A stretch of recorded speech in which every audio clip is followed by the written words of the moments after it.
The movie Cars was directed by John Lasseter and was inspired by a life-changing experience from his personal life. In the summer of 1999, he bought a used motorhome and toured the US with his family while staying off the major highways.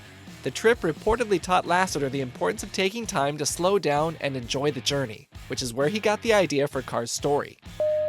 John Lasseter decided to go against the common trend of having the characters' eyes be the headlights, because he thought their facial expressions could be more relatable if they put the eyes in the windshield instead, which is an idea he got from Disney's 1952 cartoon short, Susie the Little Blue Coupe.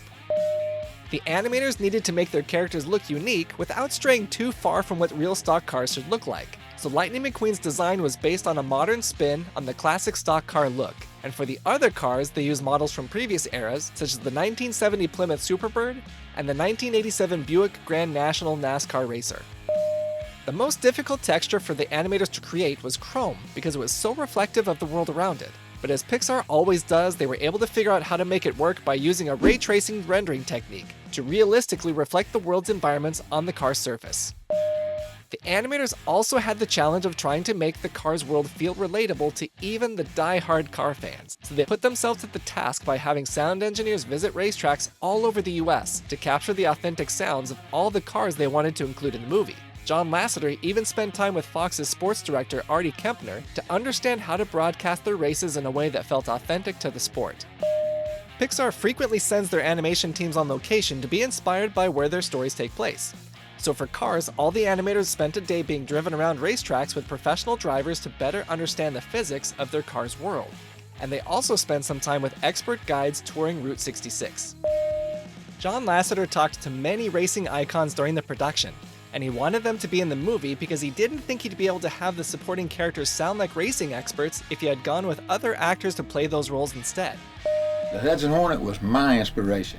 An Easter egg that can be seen in the beginning of the film is that one of the RVs has the jackalope from the Pixar short Boundin' painted on its back.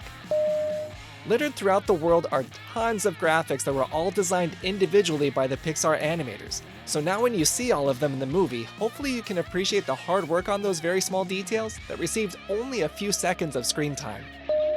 When Lightning McQueen arrives at Radiator Springs, the animators purposely chose to create the scenery with hardly any color to represent Lightning's negative opinion of the town.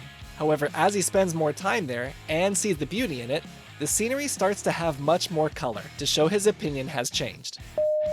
Luigi loves Ferraris, and he even carries evidence of this on his license plate with the numbers 445108, which is the latitude and longitude for the Ferrari factory in Modena, Italy. Mater is voiced perfectly by the comedian Larry the Cable Guy.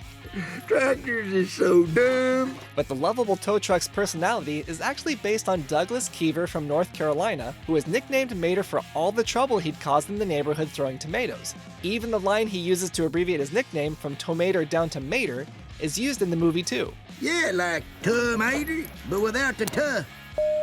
Despite looking like an old grandpa car, back in the day the 1951 Hudson Hornets were the fastest cars on the racetrack.